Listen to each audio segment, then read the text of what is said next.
Alright, so I have my thermistor. I have my multimeter set on 20,000 ohms.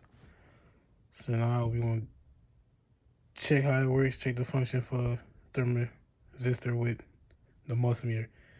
At room temperature should be about 10,000 or so ohms. Let's check and see.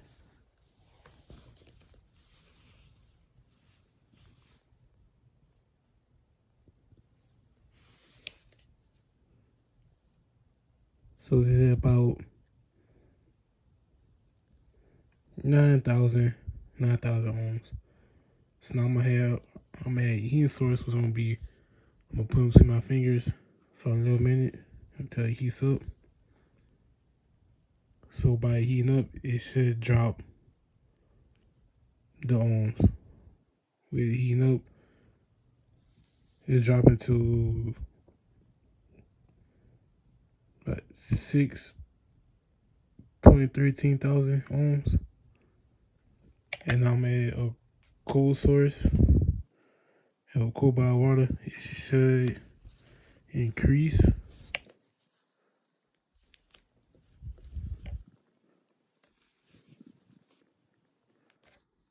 So now with that,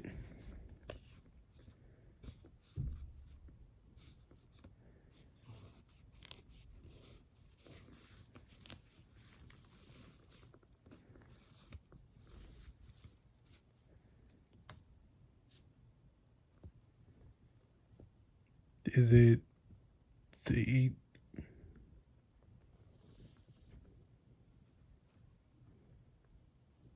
Is it 7?